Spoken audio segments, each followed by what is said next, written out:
Here's an image we all know well. It's an image which is in many ways a symbol of our times. It represents what is perhaps our greatest technological achievement so far, the step out into space.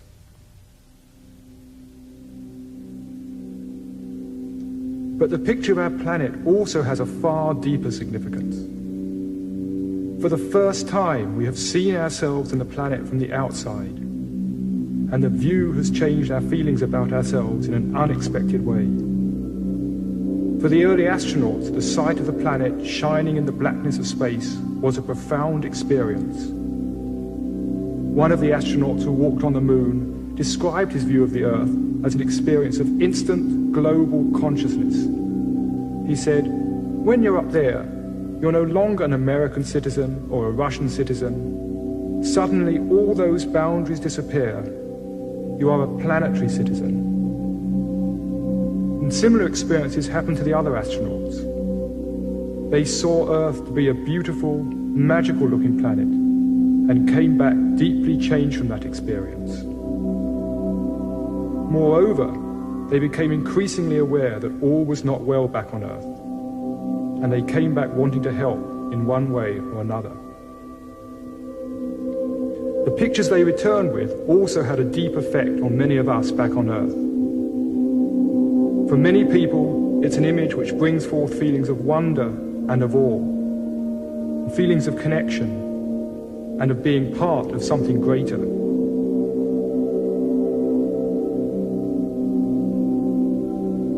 In some respects, the picture of our planet is a spiritual symbol of our times. Now that may initially sound strange. What is spiritual about it? But if you think for a moment, most spiritual symbols are, in one way or another, symbols of wholeness, of oneness, of some underlying unity. And a sense of oneness and unity is exactly what is reflected in this picture of the planet. It symbolizes the growing awareness that we are one humanity living on one planet and with one common destiny. This is why the picture of the planet is so powerful, and why it has become such an important symbol for all of those who are concerned about the fate of humanity and creating a better world.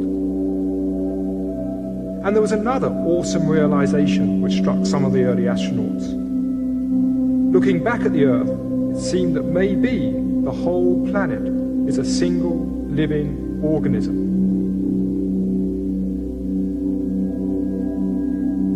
Until we took the step out into space, we had only seen the planet from close up.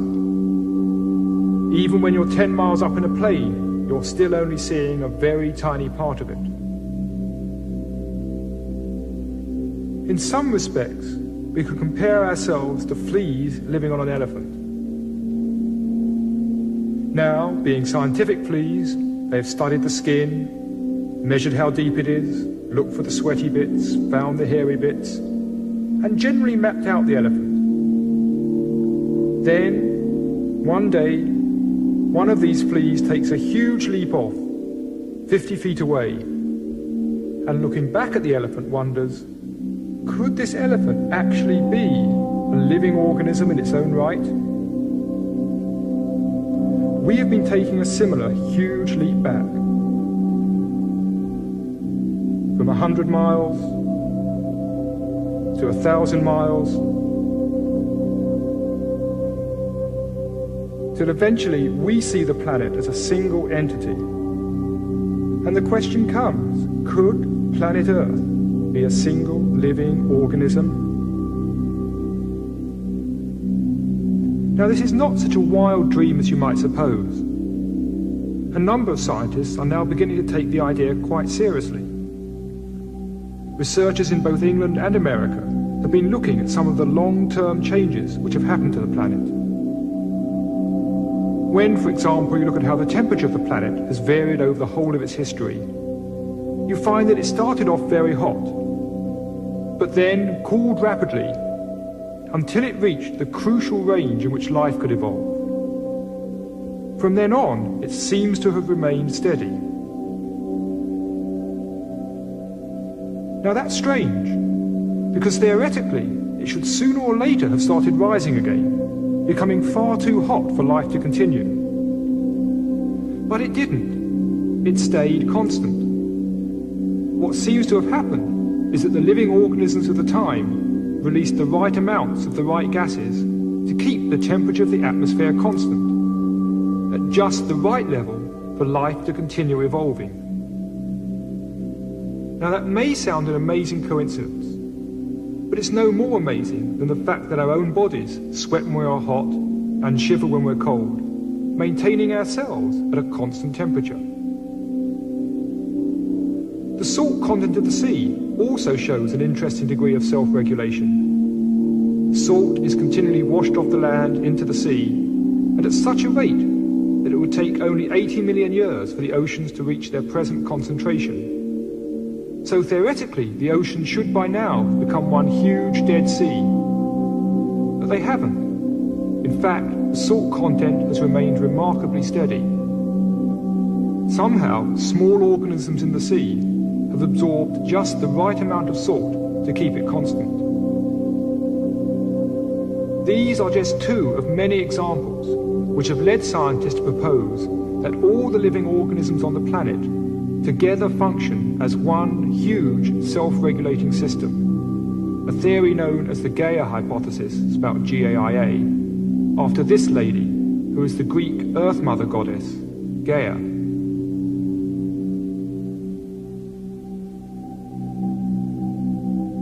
We might then consider our days and nights to be like the heartbeat of Gaia, the seasons to be her breaths, the tropical rainforest resemble the lungs, and the oceans are like the circulatory system. So, if the whole planet does behave like a huge living system, what, we might then ask, are we doing here? What is humanity's function in this system? To get some perspective, let's go back and look at how we came to be here, at the whole evolutionary process which has led to us. According to current scientific theory, the universe started with a big bang. Pure energy, light. In the beginning, there was light, something science and religion actually agree upon. Then this energy quickly condensed into electrons and protons, the first elementary particles. And then these very simple particles began combining to form the first simple atoms, which themselves began collecting together to form more complex atoms,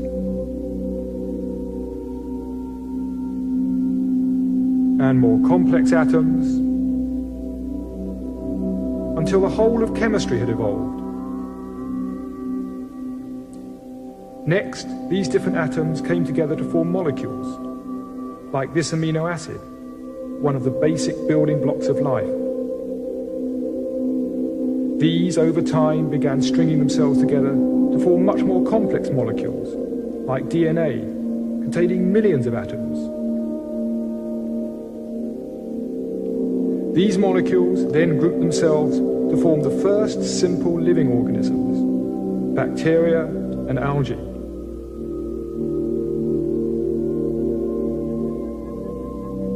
Over time, these too collected together to form multicellular organisms, simple sponges, and the first plants.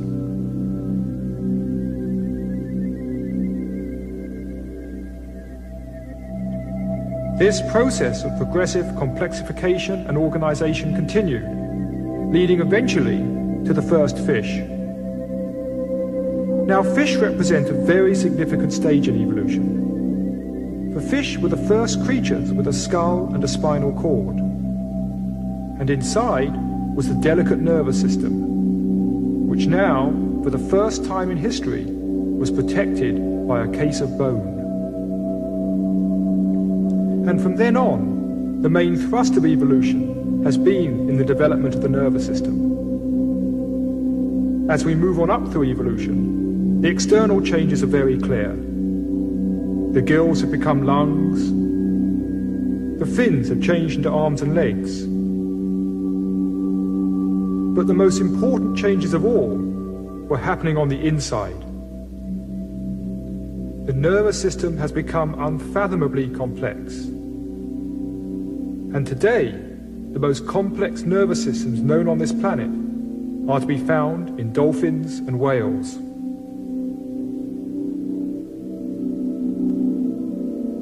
The fact that they have more complex brains than our own suggests that they might be more intelligent than us. Though what they do with that increased capacity, we do not as yet really know. Leaving them aside for now, let us consider the second most complex nervous system on this planet, the human nervous system. One of the unique attributes of the human mind is our ability to study the world around and understand it. It is this which underlies our science, our technology, and the whole of human culture. We are, as we have seen, a product of this long evolutionary journey, through the evolution of matter and the stars, through the evolution of life and simple organisms, to the stage where now, with us, evolution has reached the crucial stage of complexity whereby it can look back on the universe. Whether we are studying a stone, a leaf, or looking out into the heavens, we are the universe's way of beginning to explore itself. We are a star's way of exploring the stars. And the same could be said of our inner reflections. When we turn our attention inwards and begin to explore our own minds and discover deeper levels within ourselves, we are the universe beginning to investigate its inner dimensions.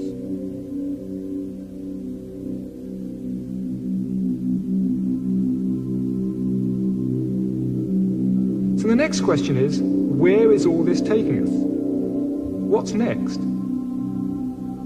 In the long term, over millions of years, we will probably see various physical changes, such as our brains growing even larger. But there are other evolutionary developments happening a lot more quickly. One of the dominant trends of evolution has been a progressive linking of smaller units into larger and larger units. This suggests that the next stage might involve human beings themselves linking together in some way. Indeed, this process has already begun. It's what we call civilization. The organization of the streets in this Danish village is very similar to the way the first multicellular organisms developed in the sea. This is Sun City, Arizona. The pattern here is similar to a growing fetus. And this tendency of people coming together into larger units is also happening at a much higher level. We can see it in the Union of the States in the USA and the USSR, and the coming together of the EEC in Europe. This is the natural drift of evolution, and its end result would seem to be the whole of humanity beginning to function as one single community. As well as this linking at a physical level, we are also beginning to link together at a deeper level. As a result of the information explosion, telecommunications, and the birth of computer networks, we are beginning to exchange information with each other wherever we may be. We are beginning to share our thinking. We are beginning to connect up mentally. We are beginning to link mind to mind. And as we begin to understand each other, an even deeper level of linking is occurring. A linking of soul to soul. We are beginning to appreciate our essential unity and oneness. So the next stage of evolution could be humanity beginning to link together, physically and mentally, beginning to work and function on many different levels as an integrated system.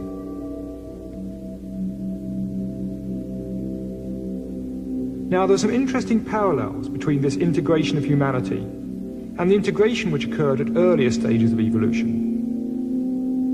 If we go back and consider the emergence of life from matter, we find that the simplest bacteria contain several billion atoms. The figure shown here of 10 billion is only a very approximate figure. Whether it's 2 billion, 5 billion or 20 billion doesn't really matter.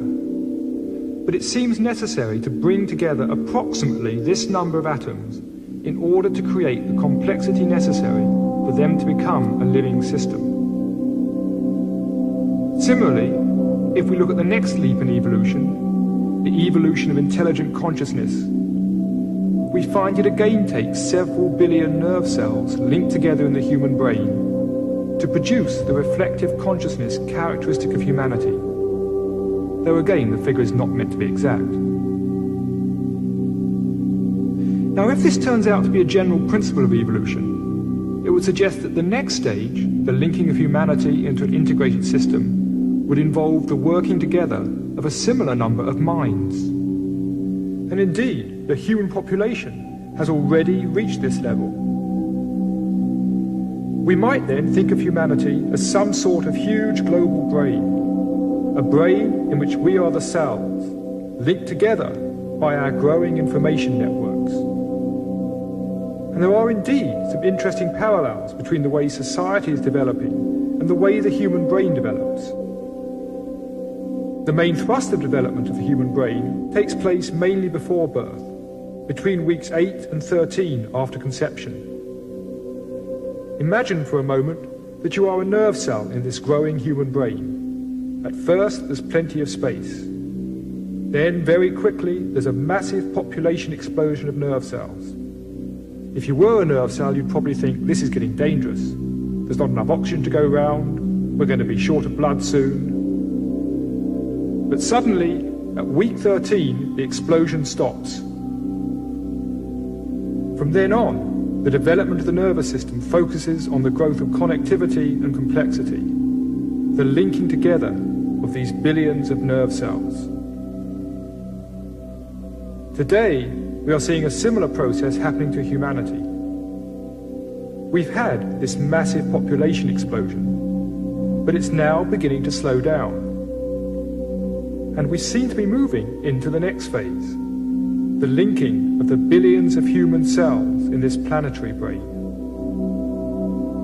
Through postal systems, telephones, computer networks and satellites, we are increasing the connectivity and linkage of the billions of minds which together constitute humanity.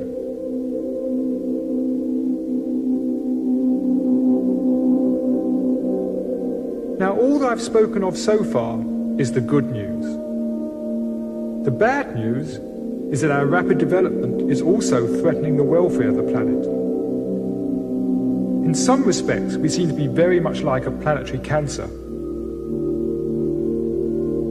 It's interesting that if you take a photograph of a city from the air and look at the way the city spreads out into the environment, it's very reminiscent of the way a cancer grows in the body. This, for example, may look like Los Angeles from the air, but it's not. It's actually a cancerous tissue in the human body. But take a good look at it. Notice how it's growing, and then compare it with this.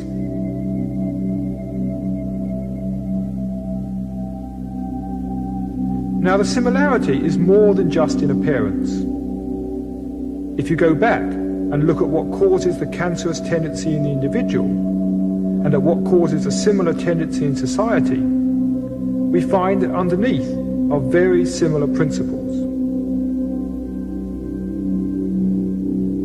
Let's look first at why a cell in the body becomes cancerous. In the center of each cell are the genes. They contain the information that keep you functioning as a single living organism, rather than just a bowl of biological soup. Now, if the genes in a cell are disturbed, that cell may become selfish. It may no longer support the system as a whole, but instead go off, doing its own thing, at the expense of the body. In short, it becomes a cancer. Now, when we consider human beings in a community, we are looking at an organization of minds. And the parallel to the genes is to be found at the center of our consciousness. It's that deeper level of inner wisdom, that inner awareness of being much more than we normally experience, a part of something much greater. And when we lose touch with this inner wisdom, we also become like selfish selves, out of touch with the needs of society as a whole, living at the expense of each other. The philosopher Alan Watts referred to this selfish, isolated way of existence as the skin-encapsulated ego. What's inside the skin is me, what's outside the skin is not me. Biologically speaking, this is, of course, true. We are each separate biological individuals. But it is not the whole truth. We are much more than that. We are creatures with an inner life, with an existence that stretches beyond our biological identity. The reason we become stuck in this limited way of seeing ourselves is because the real self, our deepest sense of I, is actually very hard to grasp. Trying to describe that deeper sense of self is very much like trying to describe a hole in a piece of wood. If you ask people to describe a hole such as this, they may start by saying, well, it's a round hole. You say yes. They say it's a wooden hole and it's red. You say, hang on, the hole isn't wood, the hole isn't red. They say, haha, the hole is black. But no, that's the background.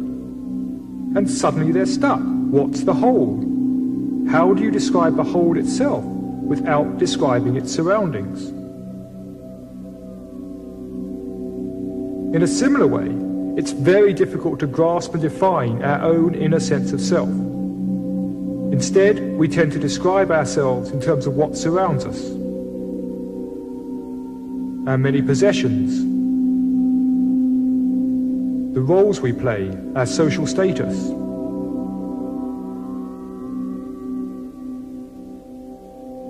Our beliefs, both scientific and religious.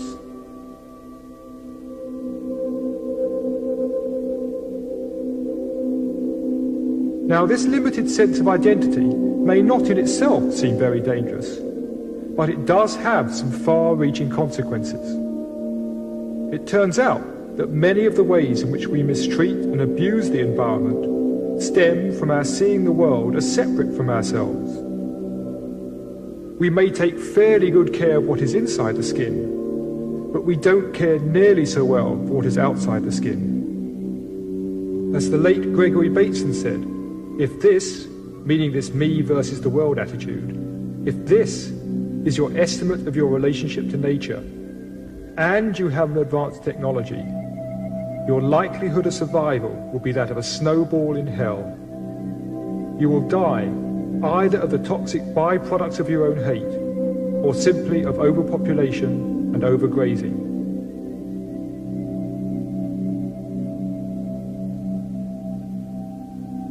And Bateson went on to say that if I am right, the whole of our thinking of what we are and what other people are has got to be restructured.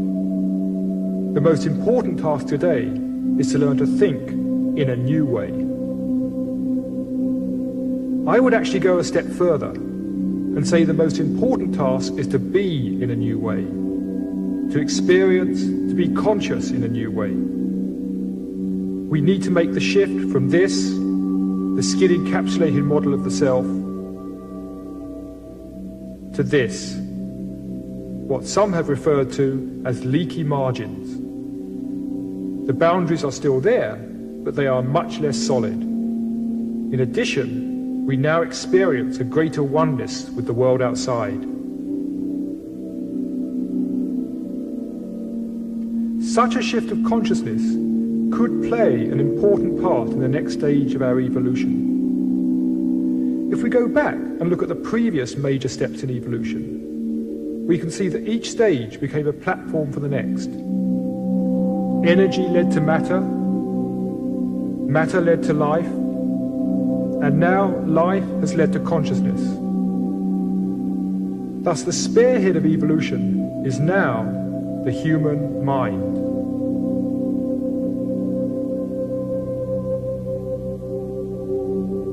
We have moved beyond biological evolution into mental evolution.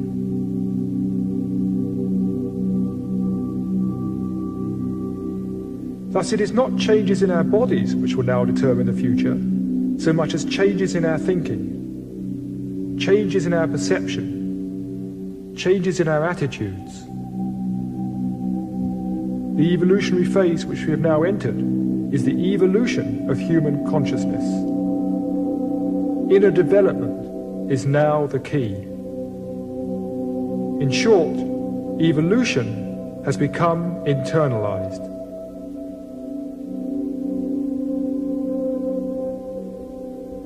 And these changes are happening much faster than we might at first suspect.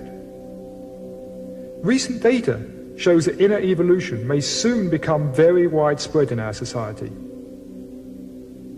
If we look back at the past distribution of human employment in the West, we see that the major focus for centuries was agriculture. Most people were employed on the land. That continued up until 1900, when a new curve took over: industry. Industrial work became the dominant use of human time. We entered the industrial age. And the industrial age continued until 1975, when a new curve took over: information processing. And we are now very much in the information age.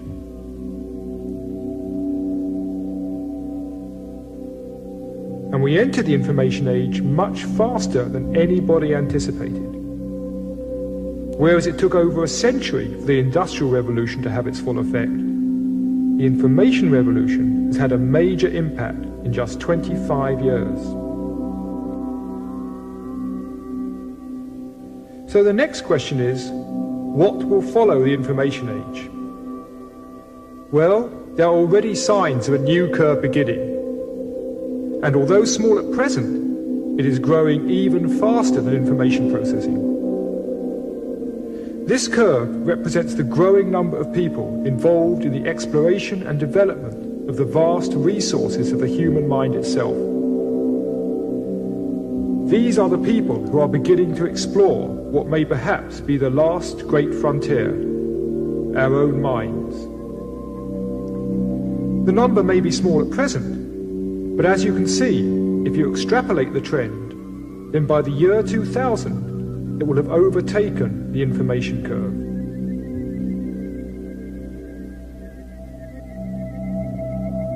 What we would then see is a very major shift in values, as more and more people discover a deeper sense of unity and purpose, and, letting go of their petty, selfish ways, beginning to function more in tune with humanity and the planet as a whole.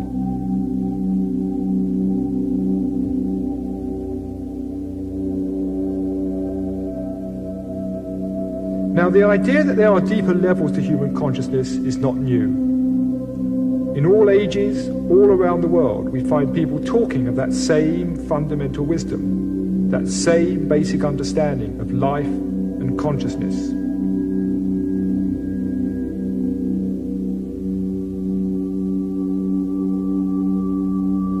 Here I've symbolized these different people at different times by different colored dots. Now, when any particular teacher died, his message was forced to spread by word of mouth or be written down on parchments, with the result that as his ideas began to spread around the world, they inevitably became distorted and absorbed by the culture of the time, with the result that very little now remains of the original wisdom. But today we are in very different circumstances. Firstly, hundreds upon thousands of people are beginning to discover the hidden potentials of the human soul. And secondly, books, tapes, television, computer networks, in short, the whole information revolution, has given us the means to share these discoveries with each other, without the information suffering the distortion and misunderstanding that was inevitable in the past.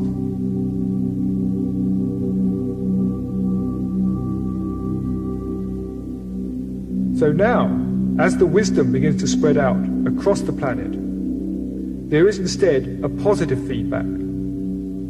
The wisdom reinforces itself.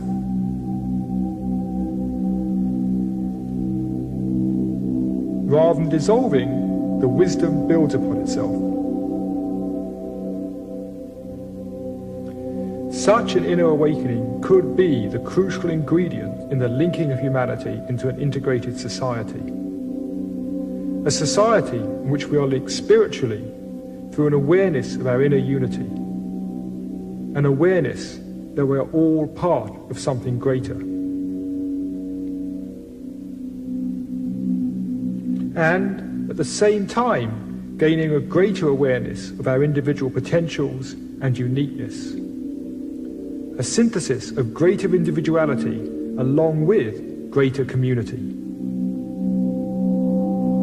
Such an inner development, if widespread, could be very valuable in helping humanity deal with the problems now facing it.